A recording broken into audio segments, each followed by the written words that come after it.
ദൈവതിരുനാമത്തിന് മഹത്വമുണ്ടാകട്ടെ.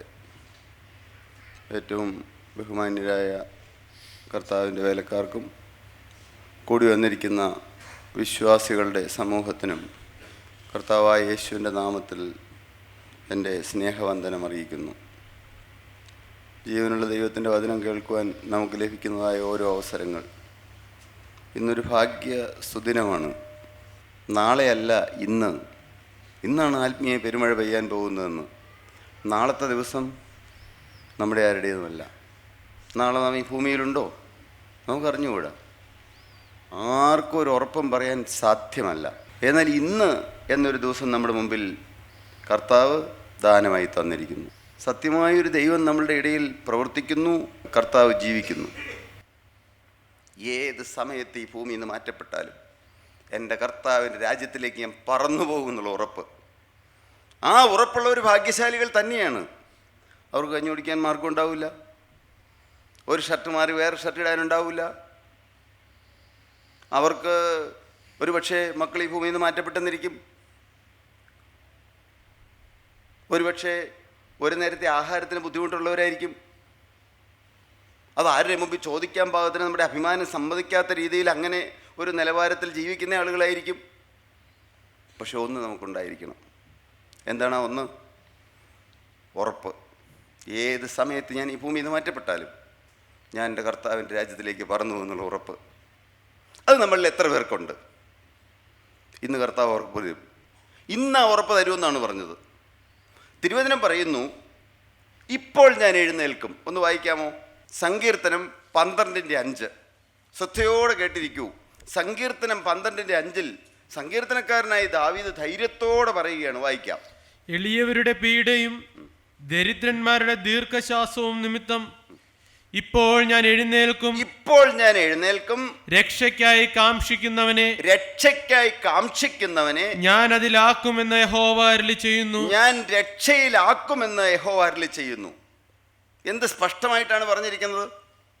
വിശദീകരണം ആവശ്യമുള്ള കാര്യമല്ല. ഇപ്പോൾ ഞാൻ എഴുന്നേൽക്കും. രക്ഷയ്ക്കായി കാംക്ഷിക്കുന്നവനെ കൂട്ടായ്മക്കാർ പിടിച്ചാക്കൂന്നല്ല പറഞ്ഞത്. ഏതെങ്കിലും പ്രാർത്ഥനാ ഗ്രൂപ്പിൽ ചെന്ന് അവർ പിടിച്ചാക്കൂന്നല്ല പറഞ്ഞത്. ഏതെങ്കിലും ബിഷപ്പോ അല്ലെങ്കിൽ ഏതെങ്കിലും ഒരു പുരോഹിതനോ അല്ലെങ്കിൽ ഏതെങ്കിലും പ്രസംഗകനോ ആരും ആക്കൂന്നല്ല പറഞ്ഞു. ആർക്കും ആരെയും ആക്കാൻ കഴിയില്ല പ്രിയപ്പെട്ടവർ. രക്ഷയിലാക്കാൻ കഴിയില്ല. അതുകൊണ്ടാണ് പീറ്റർ പരിശുദ്ധനായ പത്രോസിലെ പറഞ്ഞു, രക്ഷിക്കപ്പെടുവാൻ അറിയാവുന്നവർ ഉറക്കെ പറഞ്ഞോളൂ. ഇതൊക്കെ പറയുമ്പോൾ നിങ്ങൾ ആവേശത്തോട് പറയുന്നത് ഞങ്ങൾ ഈ വചനം പറയാൻ നിൽക്കുന്ന എളിയവരായിട്ടുള്ള ആളുകൾക്ക് സന്തോഷം തരുന്ന കാര്യമാണ്. പരിശുദ്ധാത്മാവ് വ്യാപരിക്കാനും ഏറ്റവും നല്ലതാണ്. എന്താണ്? രക്ഷിക്കപ്പെടുവാൻ ആകാശത്തിന്റെ കീഴിൽ മനുഷ്യരുടെ ഇടയിൽ നൽകപ്പെട്ട വേറെ ഒരു നാമവുമില്ല. ആ യേശു എന്ന നാമം യേശു പറയുകയാണ്, ഇപ്പോൾ ഞാൻ എഴുന്നേൽക്കും. രക്ഷയ്ക്കായി ആഗ്രഹിക്കുന്നവനെ കാംക്ഷിക്കുന്നവനെ ഞാൻ അതിലാക്കും, രക്ഷയിലാക്കുമെന്ന്. നാം രക്ഷയിലായിട്ടുണ്ടോ? നാം രക്ഷിക്കപ്പെട്ടിട്ടുണ്ടോ? കർത്താവിൻ്റെ തിരുരക്തത്താൽ നമുക്ക് വീണ്ടെടുപ്പ് കിട്ടിയിട്ടുണ്ടോ? നാം വീണ്ടും ജനനം പ്രാപിച്ചിട്ടുണ്ടോ? ഇന്ന് ഞാൻ രക്ഷയിലാണോ? തിരുവചനം പറയുന്നു, റോമർക്കെഴുതിയ ലേഖനം 8-ാം അധ്യായം 1-ാം വാക്യം, അതുകൊണ്ട് ഇപ്പോൾ ക്രിസ്തു യേശുവിലുള്ളവർക്ക് ഒരു ശിക്ഷാവിധിയുമില്ല. നിങ്ങൾ കേട്ടോ? ആർക്കാ ശിക്ഷാവിധി ഇല്ലാത്ത? ക്രിസ്തു യേശുവിൽ. ഇപ്പോൾ ഇവിടെ വലിയ മഴ പെയ്യുകയാണെന്നിരിക്കട്ടെ, തിമർത്തടിച്ച് മഴ പെയ്യുക. ഒരു തുള്ളി വെള്ളമെങ്കിലും നമ്മുടെ ആരെങ്കിലും ദൈവത്തിൽ ചാടുവോ? അതുപോലെ തന്നെയാണ് പറയുന്നത്. അതുകൊണ്ട് ഇപ്പോൾ ക്രിസ്തു യേശുവിൽ ഉള്ളവർക്ക് ഒരു ശിക്ഷാവിധിയുമില്ല. ഇപ്പോൾ ക്രിസ്തു യേശുവിലാണെന്നുള്ള ഉറപ്പ്, ആ ഉറപ്പ് നമ്മൾക്കുണ്ടോ? ഇന്ന് കർത്താവ് തരാമെന്നാണ് പറഞ്ഞേക്കുന്നത്. വെറുതെ കർത്താവ് അങ്ങ് എടുത്ത് തരുമോ? ഇല്ല. വചനം അങ്ങനെയാണ് പറയുന്നത്, ഇപ്പോൾ ഞാൻ എഴുന്നേൽക്കും. ബാക്കി എന്താണ്? രക്ഷയ്ക്കായി കാംക്ഷിക്കുന്നവനെ ഞാൻ രക്ഷയിലാക്കുമെന്ന്. അത് ആരാണ് ആഗ്രഹിക്കേണ്ടത്? ഞാൻ എന്ന് പറഞ്ഞ വ്യക്തി. എന്ത് കൃത്യമായിട്ട് എഴുതിയിരിക്കുന്നത്! ഇപ്പോൾ ഞാൻ എഴുന്നേൽക്കും, രക്ഷയ്ക്കായി കാംക്ഷിക്കുന്നവനെ ഞാൻ അതിലാക്കും. പ്രിയപ്പെട്ട ദൈവജനമേ, നാം രക്ഷയിലാണോ? ഞാൻ ക്രിസ്തുവിലാണോ? ഇല്ലെങ്കിൽ നഷ്ടമാണ്. ഏത് സമയത്തും ഏത് മനുഷ്യനും ഈ ഭൂമിയിൽ നിന്ന് മാറ്റപ്പെടാം, എപ്പോൾ വേണേലും മരിക്കാം. ആ ഒരു വിശ്വാസം നിങ്ങൾ ഒരിക്കലും വിട്ടുകളയരുത്. എപ്പോൾ വേണേലും മരിക്കാം എന്നുള്ള ചിന്ത. അതുകൊണ്ട് മരിക്കുമ്പോൾ പേടിച്ച് മരിക്കുമോ, അയ്യോ ഇനി ഞാനിപ്പോൾ എങ്ങാനും മരിക്കുമോ എന്നോർത്ത് പേടിക്കണം എന്നാണോ പറഞ്ഞത്? പേടിക്കേണ്ട ആവശ്യമില്ല. ക്രിസ്തുവിലാണെങ്കിൽ, രക്ഷയിലാണെങ്കിൽ ഞാൻ എൻ്റെ കർത്താവിൻ്റെ രാജ്യത്തേക്ക് പറന്നു പോകും. അവനവൻ ശരീരത്തിലിരിക്കുമ്പോൾ നല്ലതാകിലും ചെയ്തത്, നല്ലതാകിലും തീയതാകിലും അഥവാ ചീത്തയാണെങ്കിലും അതിന് തക്കവണ്ണം പ്രാപിക്കേണ്ടതിന് നാം എല്ലാവരും, ആ നാമിനകത്ത് നമ്മൾ പെടുവോന്ന് അറിയാൻ പാടില്ല. ആ നാമിൽ നാം പെടുവെന്ന് ഉറപ്പുണ്ടായിരിക്കണം. പ്രതിഫലം നൽകുന്ന ഒരു ദിവസമുണ്ട്. ദൈവത്തിൻ്റെ ദാസൻ എന്തു മനോഹരമായിട്ടാണ് ബൈബിൾ ക്ലാസ്സിൽ പറഞ്ഞു തരുന്നത്. എൻ്റെ ദൈവമേ, ഞങ്ങളത് കൂടിയിരുന്നപ്പോൾ ഇപ്പോൾ അത്ഭുതത്തോടെ ഓർക്കുകയാണ്, കർത്താവെ അത് തുടങ്ങിയത് മഹാഭാഗ്യമായി പോയി എന്ന് ചിന്തിക്കുന്നു. കണ്ണ് തുറന്നു കിട്ടുക ഓരോ ദിവസവും. അവനവൻ ശരീരത്തിലിരിക്കുമ്പോൾ ചെയ്തത് നല്ലതാകിലും തീയതാകിലും അതിന് തക്കവണ്ണം പ്രാപിക്കേണ്ടതിന് നാം എല്ലാവരും ക്രിസ്തുവിൻ്റെ ന്യായാസനത്തിന് മുമ്പിൽ വെളിപ്പെടേണ്ടതാകുന്നു, അഥവാ നിൽക്കേണ്ടതാകുന്നു. എന്താ അതിൻ്റെ അർത്ഥം? ആരൊക്കെ നിൽക്കുമെന്ന് നമ്മൾ വിചാരിച്ചേ? നാം എല്ലാവരും നിൽക്കുമെന്ന് നാം പറഞ്ഞു. നിൽക്കും. ആരാ നിൽക്കണമെന്നറിയാമോ? 1 തെസ്സലോനിക്കർക്ക് എഴുതിയ ലേഖനം വായിക്കണ്ട, ഞാൻ പറയാം. കർത്താവ് താൻ ഗംഭീരനാദത്തോടും പ്രധാന ദൂതന്റെ ശബ്ദത്തോടും ദൈവത്തിന്റെ കാഹളത്തോടും കൂടെ സ്വർഗത്തിൽ നിന്ന് ഇറങ്ങി വരികയും ക്രിസ്തുവിൽ മരിച്ചവർ, കേൾക്കണേ, ക്രിസ്തുവിൽ, അതിൻ്റെ അർത്ഥം തന്നെ യേശുക്രിസ്തുവിൽ മരിച്ചവർ, യേശുക്രിസ്തുവിൻ്റെ ഉള്ളിലായിരിക്കുന്നവർ, അഥവാ ക്രിസ്തു ഉള്ളിലുള്ളവർ. എന്ത് കൃത്യമായിട്ടാണ് ദൈവത്തിൻ്റെ തിരുവചനം പറയുന്നത്! ക്രിസ്തുവിൽ മരിച്ചവർ മുമ്പേ ഉയർത്തെഴുന്നേൽക്കുകയും പിന്നെ ജീവനോട് ഇരിക്കുന്ന നാം, ആ നാമിൽ നാം കാണുമോ? ക്രിസ്തു തരുന്ന ജീവൻ, ഈ ഭൂമിയിൽ ഒരു മനുഷ്യനും എടുത്തു കളയാൻ കഴിയാത്ത ജീവൻ, ഈ ലോകത്തിന് തരാൻ കഴിയാത്തതായ ജീവൻ. ഞാൻ ക്രിസ്തുവിലാണെങ്കിൽ ഞാൻ ജീവനിലാണ്. ഞാനാ തീരുമാനിക്കേണ്ടത്. എനിക്ക് ക്രിസ്തുവിൽ ജീവിക്കണോ? എനിക്ക് ക്രിസ്തുവിൽ വസിക്കണോ? എന്നിൽ വസിച്ചിട്ടല്ലാതെ നിങ്ങൾക്ക് സ്വയമായി ഒന്നും ചെയ്യുവാൻ കഴിയുകയില്ല എന്ന്. അങ്ങനെ ചെയ്യുന്നവർ, ക്രിസ്തുവിൽ വസിച്ചിട്ട് കർത്താവിൻ്റെ വേല ചെയ്യുന്നവർ, അവർക്കാണ് പ്രതിഫലം കിട്ടുന്നത്. എന്താണ് നമ്മൾ? പിന്നെ കാഹളം ധ്വനിക്കും, മരിച്ചവർ അക്ഷയരായി ഉയർത്തെഴുന്നേൽക്കുമെന്ന് പറയുന്നു. കർത്താവിൻ്റെ ഗംഭീരനാദം കേൾക്കും. നാം ആരെങ്കിലും കേൾക്കുമോ? ഇപ്പോഴാ കർത്താവ് പറഞ്ഞേ കേൾക്കുമോ? കേൾക്കില്ല. മരിച്ചവർക്ക് കേൾക്കാനുള്ളതാണ് ഗംഭീരനാദം. പ്രധാന ദൂതന്റെ ശബ്ദമോ നാം കേൾക്കുമോ? ഇല്ല, ഇപ്പോൾ കേൾക്കില്ല. അതാണ് ദൈവദാസൻ പറഞ്ഞത്. മോശയുടെ, യൂദ എഴുതിയ ലേഖനത്തിൽ പറഞ്ഞു, മോശയുടെ ശരീരത്തെക്കുറിച്ച് തർക്കിച്ചു വാദിക്കുമ്പോൾ ഒരു ദൂഷണവിധി ഉച്ചരിക്കാതെ യഹോവ നിന്നെ ഭത്സിക്കട്ടെ എന്ന് പറഞ്ഞതേ ഉള്ളൂ എന്ന്. നിങ്ങൾ ഗൗരവത്തോടെ കേൾക്കണം പ്രിയപ്പെട്ട ദൈവമക്കളെ. നാം കൂടി വരുന്നവർ പൂർണ്ണ വിശുദ്ധരായി തീരണമെന്നായിരിക്കണം നമ്മുടെ ചിന്ത. പൂർണ്ണ വിശുദ്ധർ. അങ്ങനെ വിശുദ്ധന്മാരുണ്ടെങ്കിൽ കർത്താവിൻ്റെ വേല മുടങ്ങുമോ? പണമില്ല എന്നുള്ളതുകൊണ്ട് കർത്താവിൻ്റെ വേല മുടങ്ങുമോ? ഉറക്കെ പറയൂ, ഇല്ല. എന്നാൽ വിശുദ്ധന്മാരില്ലെങ്കിലോ കർത്താവിൻ്റെ വേല നടക്കില്ല.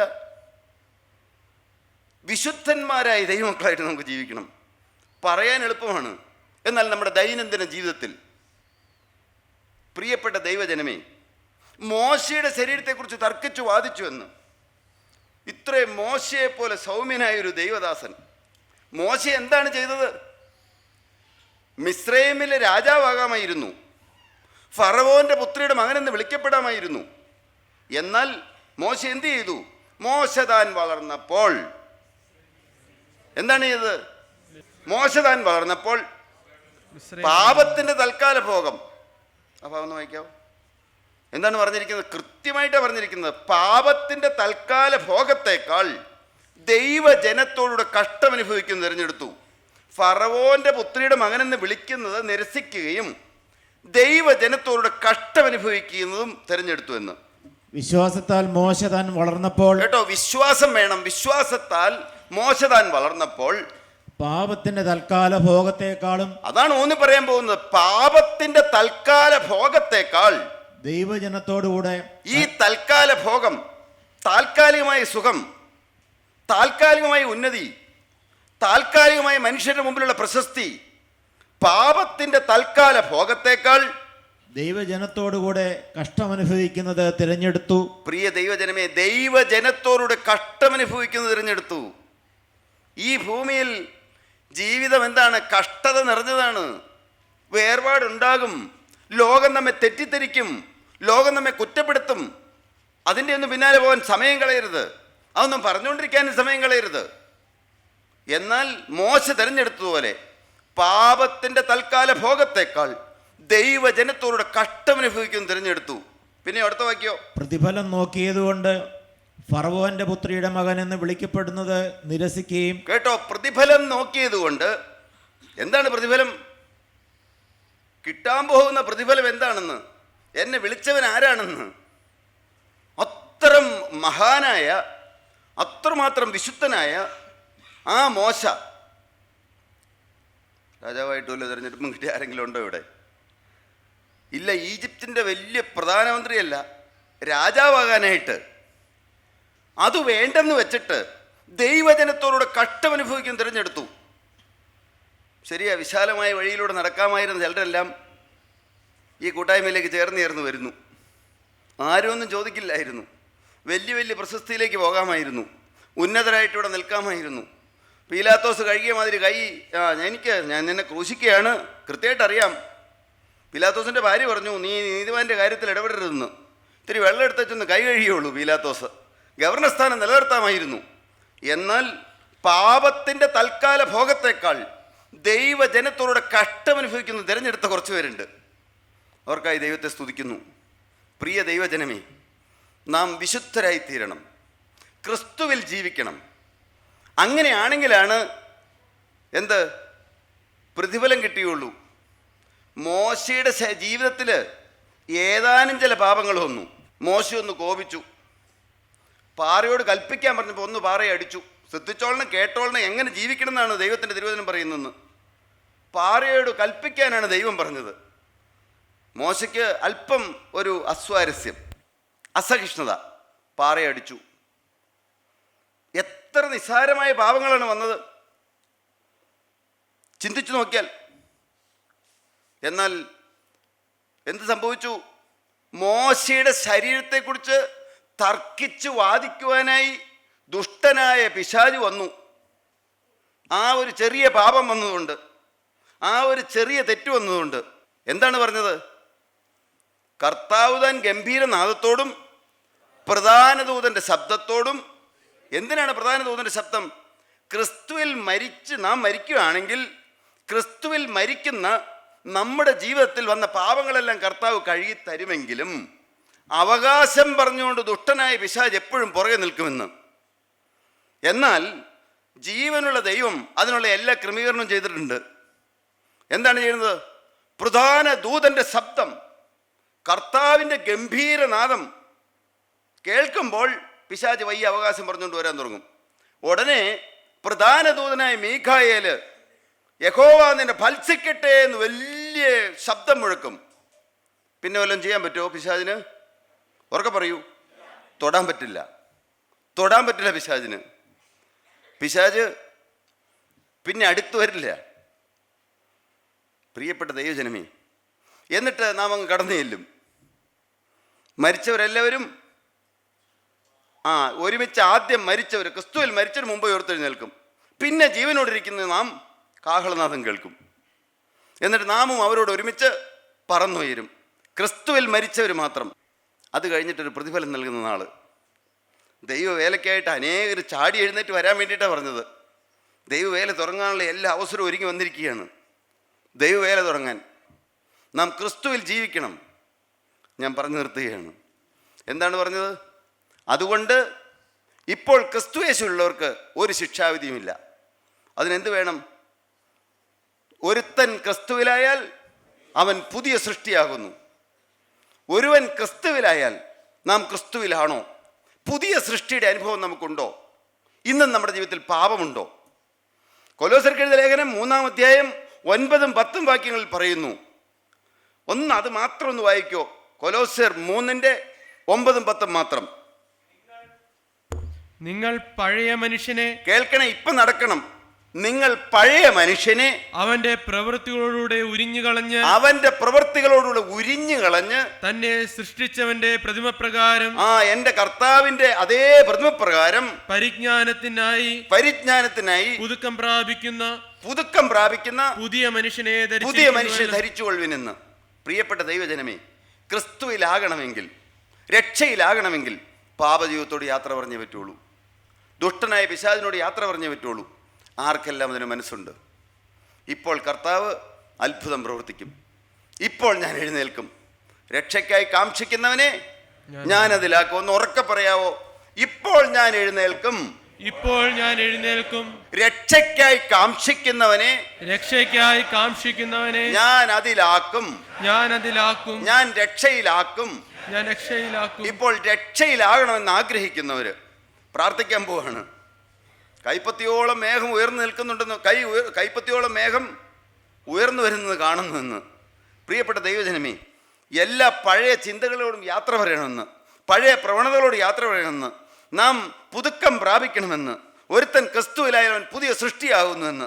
ആർക്കെല്ലാം പാപത്തോട് യാത്ര പറയാൻ പരിപാടിയുണ്ട്? എല്ലാവരും ദൈവമക്കളെ ഇന്ന് രക്ഷ തരുമെന്നാണ് പറഞ്ഞത്. ആരും ഇപ്പോൾ അലസരായിട്ടിരിക്കരുത്. പ്രാർത്ഥിക്കാൻ പോവുകയാണ്. നിങ്ങളുടെ മുമ്പിൽ യേശു എഴുന്നേറ്റ് വന്ന് നിൽക്കുകയാണെന്ന് നിങ്ങൾ ചിന്തിക്കൂ. വേറെ എല്ലാം നിങ്ങൾ മറന്നുകൊള്ളൂ. ഞാനും അങ്ങനെ തന്നെ ചിന്തിക്കുകയാണ്. യേശു വന്ന് എൻ്റെ മുമ്പിൽ വന്ന് നിൽക്കുകയാണ്. എന്നിട്ട് ഇപ്പോൾ നിന്നെ എടുത്ത് രക്ഷയിലാക്കാമെന്ന് പറയുകയാണ്. പ്രിയപ്പെട്ട ദൈവമക്കളെ, നമുക്ക് കണ്ണുകളടയ്ക്കാം. കർത്താവ് വന്ന് മുമ്പിൽ നിൽക്കുകയാണ്. അധികമൊന്നും സംസാരിക്കേണ്ട ആവശ്യമില്ല. യേശു വന്ന് എൻ്റെ മുമ്പിൽ നിൽക്കുകയാണ്. പ്രിയപ്പെട്ട ദൈവവൈതലേ, നീ വിധവയാണ്, പക്ഷെ നിൻ്റെ മുമ്പിൽ വന്ന് യേശു നിൽക്കുകയാണ്. നിനക്ക് പലവിധ വ്യാധികളുണ്ട്, പലവിധ രോഗങ്ങളുണ്ട്. ഇങ്ങോട്ട് കഷ്ടിച്ച് വിഷമിച്ചാണ് കടന്നു വന്നത്.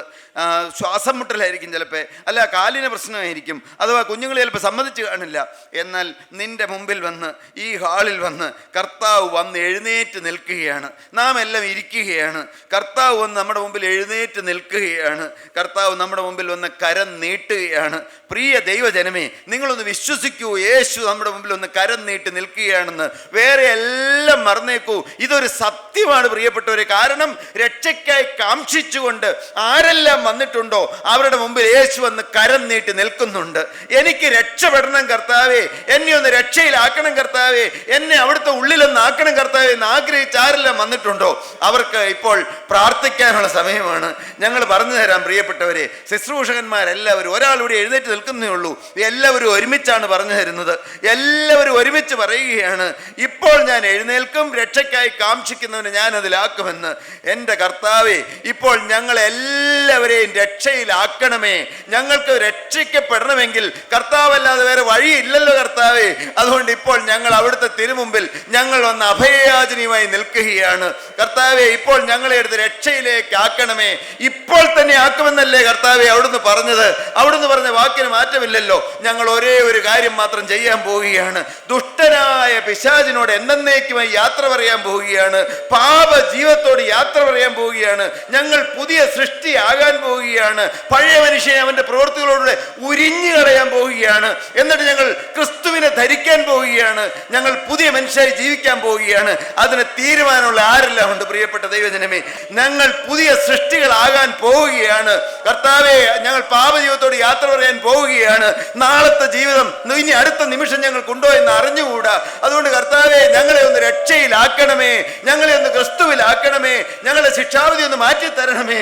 കർത്താവേ, ഇപ്പോൾ ഞങ്ങൾ ഒരുമിച്ച് അപേക്ഷിക്കുകയാണ്. എൻ്റെ കർത്താവേ, നിങ്ങൾ പറഞ്ഞോളൂ, എൻ്റെ ജീവനുള്ള ദൈവമേ, പറഞ്ഞോളൂ, എൻ്റെ ജീവനുള്ള കർത്താവേ, എൻ്റെ ജീവനുള്ള കർത്താവേ, ദുഷ്ടനായ പിശാചിനോട് എന്നേക്കുമായി ഞങ്ങൾ യാത്ര പറയുകയാണ്. ദുഷ്ടനായ പിശാചിനോട് ഞങ്ങൾ എന്നേക്കുമായി യാത്ര പറയുകയാണ്. ഒരിക്കൽ കൂടി പറയൂ, ദുഷ്ടനായ പിശാചിനോട് ഞങ്ങൾ എന്നേക്കുമായി യാത്ര പറയുകയാണ്. ഞങ്ങളുടെ പാപ ജീവിതത്തോട് ഞങ്ങൾ എന്നേക്കുമായി യാത്ര പറയുകയാണ്. ഞങ്ങളുടെ പഴയ മനുഷ്യനെ അവൻ്റെ പ്രവൃത്തികളോടുകൂടെ ഞങ്ങൾ ഉരിഞ്ഞു കളയുകയാണ്. കർത്താവേ, ഇപ്പോൾ ഞങ്ങളുടെ ജീവിതം എന്നേക്കുമായി അവിടുത്തെ ആണിപ്പാടുള്ള കരങ്ങളിലേക്ക് ഞങ്ങൾ വിട്ടുതരികയാണ്. ഞങ്ങൾ സ്വന്തം മനസ്സോടെ ഞങ്ങളിതാ ഏൽപ്പിച്ചു തരികയാണ്. കർത്താവേ, ഞങ്ങളുടെ ജീവിതം എന്നേക്കുമായി ഞങ്ങളുടെ സ്വന്തം മനസ്സോടെ ഞങ്ങൾ വിട്ടുതരികയാണ്. ഒരിക്കൽ കൂടി പറയൂ, ഞങ്ങളുടെ കർത്താവേ, ഞങ്ങളുടെ ജീവിതം എന്നേക്കുമായി അവിടുത്തെ കരങ്ങളിലേക്ക്, അവിടുത്തെ മുറിഞ്ഞ കരങ്ങളിലേക്ക് ഞങ്ങൾ ഏൽപ്പിച്ചു തരികയാണ്. അങ്ങനെ നിങ്ങൾ പറഞ്ഞെങ്കിൽ പ്രിയപ്പെട്ട ദൈവമക്കളെ, ഒരുത്തൻ ക്രിസ്തുവിലായാൽ അവൻ പുതിയ സൃഷ്ടിയാകുന്നു. ആ ഉറപ്പ് നിങ്ങൾക്കുണ്ടെങ്കിൽ, വ്യക്തമായ ഉറപ്പ് കർത്താവ് നിങ്ങൾ തന്നിട്ടുണ്ടെങ്കിൽ, നിങ്ങൾ ഒന്ന് വിശ്വസിക്കൂ. എൻ്റെ കർത്താവേ, വീണ്ടും പറയൂ, എൻ്റെ കർത്താവേ, അവിടുത്തെ ആണിപ്പാടുള്ള കരം ഇപ്പോൾ തന്നെ ഞങ്ങളുടെ തലയിൽ വയ്ക്കണമേ. എൻ്റെ കർത്താവേ, അവിടുത്തെ ആണിപ്പാടുള്ള കരം ഇപ്പോൾ തന്നെ ഞങ്ങളുടെ തലയിൽ വയ്ക്കണമേ. ആ ആണിപ്പാടുള്ള കരം ഇപ്പോൾ തന്നെ ഞങ്ങളുടെ തലയിൽ വയ്ക്കണമേ. നിങ്ങൾ വിശ്വസിച്ചവര് പുതിയ സൃഷ്ടിയായി ജീവിക്കൂ പ്രിയപ്പെട്ടവരെ. സത്യമായ ഒരു ദൈവം നമ്മുടെ കരത്തിൽ നമ്മുടെ തലയിൽ കരം വെച്ചു എന്ന് വിശ്വസിക്കൂ പ്രിയപ്പെട്ടവരെ. രക്ഷയിലായി എന്ന് വിശ്വസിക്കൂ. പുതിയ സൃഷ്ടിയായി ജീവിക്കൂ. പഴയ മനുഷ്യന്റെ പ്രവൃത്തികളോട് ഉരിഞ്ഞു കളയൂ. കാരുണ്യവാനും മഹാപരിശുദ്ധനുമായ ദൈവമേ, നിസ്സാരന്മാരായ ഞങ്ങളുടെ മധ്യത്തിലേക്ക് അവിടുന്ന് എഴുന്നള്ളി വന്നതിനായി സ്തുതി. കർത്താവെ, ഇന്ന് ഞങ്ങൾക്കൊരു ദിവസം തന്നതിനായി സ്തുതി. എൻ്റെ നാഥ, ഞങ്ങളെ രക്ഷയിലാക്കിയതിനായി സ്തുതി. ഈ രക്ഷയിൽ ഞങ്ങൾക്ക് ഒരിക്കലും മാറിപ്പോകാതെ കർത്താവേ, അവിടുത്തെ തിരുരക്തത്താൽ ഞങ്ങളെ പൊതിഞ്ഞു കൊള്ളണമേ. എൻ്റെ നാഥ, ഞങ്ങളെ ഓരോ നിമിഷവും അവിടുന്ന് തൊട്ട് നടത്തണമേ. രോഗികളുടെ മേൽ അവിടുത്തെ കരം വെച്ചപ്പോൾ രോഗം മാറിയെന്ന് വിശ്വസിക്കാനുള്ള കൃപയെ അവിടുന്ന് പകരണമേ കർത്താവേ. പ്രാർത്ഥന കേൾക്കുന്ന ദൈവം ജീവിക്കുന്നുവെന്ന് വരും കാലങ്ങളിൽ, വരും ദിവസങ്ങളിൽ സാക്ഷ്യം പറയുവാൻ തക്കോണം നന്മയ്ക്കായ ഒരു അടയാളം ഞങ്ങൾക്ക് തരണമേ. എൻ്റെ നാഥ, അവിടുന്ന് ഞങ്ങൾ ഓരോ ദിവസവും കരം പിടിച്ച് നടത്തണമേ. കർത്താവേ, അവിടുന്ന് അത്ഭുതം പ്രവർത്തിച്ചതിനായി സ്തുതി. എല്ലാം ഞങ്ങൾക്ക് വേണ്ടി ജീവൻ വെച്ച അരുമനാഥനായ യേശുവിൻ്റെ നാമത്തിൽ പ്രാർത്ഥിക്കുന്നു, കേൾക്കണമേ. ആമേൻ.